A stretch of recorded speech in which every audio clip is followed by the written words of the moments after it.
ವಾರ್ತೆಗಳ ವಿವರ. ಜಮ್ಮು ಕಾಶ್ಮೀರದ ಪ್ರವಾಸಿ ತಾಣ ಪಹಲ್ಗಾಮ್ನಲ್ಲಿ ಪಾಕ್ ಉಗ್ರರು ಪ್ರವಾಸಿಗರ ಮೇಲೆ ನಡೆಸಿರುವ ಶೂಟೌಟ್ ಅಮಾನವೀಯ ನಡವಳಿಕೆ. ಉಗ್ರವಾದಿಗಳಿಗೆ ಮಾನವೀಯತೆ ಅನ್ನೋದೇ ಇರೋದಿಲ್ಲ. ದೇಶದ 4-5 ರಾಜ್ಯದ ಪ್ರವಾಸಿಗರನ್ನ ಕೊಂದು ಹಿಂದೆಂದೂ ನಡೆದ ದುಷ್ಕೃತ್ಯವನ್ನ ಎಸಗಿರುವ ಉಗ್ರರನ್ನ ಗುಂಡುಕ್ಕಿ ಕೊಲ್ಲಬೇಕು. ಉಗ್ರಗಾಮಿಗಳನ್ನ ಸದೆ ಬಡಿಯಲು ದೇಶದ ಪ್ರಧಾನಿ ನರೇಂದ್ರ ಮೋದಿ ಕೈಗೊಳ್ಳುವ ಎಲ್ಲಾ ತೀರ್ಮಾನಗಳಿಗೆ ನಮ್ಮ ನೈತಿಕ ಮತ್ತು ದೈಹಿಕ ಬೆಂಬಲ ಇದೆ. ಮೃತಪಟ್ಟ 26 ಜನರಿಗೆ ಚಿಕ್ಕಬಳ್ಳಾಪುರ ಮುಸ್ಲಿಂ ಜನಾಂಗದ ಶ್ರದ್ಧಾಂಜಲಿ ಮೂಲಕ ಸಂತಾಪ ಸೂಚಿಸುತ್ತೇವೆ ಎಂದು ನಂದಿ ಎಂಬಾಷಾ ಮೌನ ಪ್ರತಿಭಟನೆ ನಂತರ ತಿಳಿಸಿದರು. ದೇಶದ ಕಳಸಪ್ರಾಯ ಕಣಿವೆ ಪ್ರದೇಶವೆಂದೇ ಹೆಸರುವಾಸಿಯಾಗಿರುವ ಜಮ್ಮು ಕಾಶ್ಮೀರದ ಪಹಲ್ಗಾ ಪ್ರವಾಸಿ ತಾಣ ವೀಕ್ಷಿಸಲು ಹೋಗಿದ್ದ 26 ಪ್ರವಾಸಿಗರನ್ನು ಪಾಕಿಸ್ತಾನದ ಉಗ್ರಗಾಮಿಗಳು ಹೆಸರು ಧರ್ಮ ಕೇಳಿ ಕೇಳಿ ಕೊಂದಿದ್ದಾರೆ. ಗಂಡ ಹೆಂಡತಿ ಮಕ್ಕಳು ಅಡುಗೂಡಿ ಪ್ರವಾಸ ಮೂಡಿನಲ್ಲಿದ್ದ ಫ್ಯಾಮಿಲಿಗಳನ್ನ ಗಂಡಸರನ್ನ ಸಾಯಿಸಿ ಆತಂಕ ಮೂಡಿಸಿದ್ದಾರೆ. ಧರ್ಮದ ಹೆಸರಿನಲ್ಲಿ ನಡೆದ ನರಮೇಧವನ್ನ ಇಡೀ ರಾಷ್ಟ್ರ ಖಂಡಿಸುತ್ತಿದೆ. ಚಿಕ್ಕಬಳ್ಳಾಪುರ ಜಿಲ್ಲಾ ಕೇಂದ್ರದಲ್ಲೂ ದೇಶಪ್ರೇಮಿ ಮುಸಲ್ಮಾನ್ ಬಂಧುಗಳು ನಗರದ ಶಿಡ್ಲಘಟ್ಟ ವೃತ್ತದಲ್ಲಿ ಜಮಾಯಿಸಿ ಮೌನ ಪ್ರತಿಭಟನೆ ನಡೆಸಿದರು. ಪಹಲ್ಗಾಮದಲ್ಲಿ ನಡೆದಿರುವುದು ಅಮಾನುಷ ಕೃತ್ಯ. ಮೃತರಾದ ಅವರೆಲ್ಲರಿಗೂ ಶಾಂತಿ ಸಿಗಲಿ.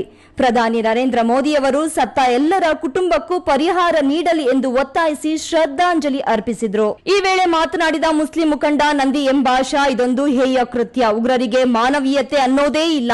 ಇಂತಹ ಘಟನೆಗಳು ಇನ್ಮುಂದೆ ಮರುಕಳಿಸಬಾರದು. ಉಗ್ರರ ಮೇಲೆ ದೇಶದ ಪ್ರಧಾನಿ ನರೇಂದ್ರ ಮೋದಿ ಕೈಗೊಳ್ಳುವ ಎಲ್ಲಾ ಕ್ರಮಗಳಿಗೆ ಚಿಕ್ಕಬಳ್ಳಾಪುರ ಮುಸ್ಲಿಮರ ಬೆಂಬಲ ಇದೆ.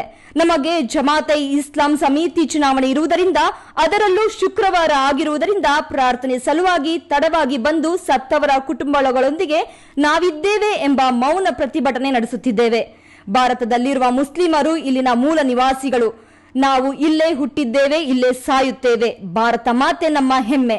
ಹಾಗಾಗಿ ನಿನ್ನೆ ನಡೆದಿರುವ ಘಟನೆಗೆ ತಕ್ಕ ಉತ್ತರ ಕೊಡಲು ಪ್ರಧಾನಿ ನರೇಂದ್ರ ಮೋದಿಯವರು ಪಾಕಿಸ್ತಾನದ ವಿರುದ್ಧ ಕೈಗೊಳ್ಳುವ ತೀರ್ಮಾನಕ್ಕೆ ನಮ್ಮ ಸಂಪೂರ್ಣ ಬೆಂಬಲ ಇದೆ ಎಂದು ತಿಳಿಸಿದರು.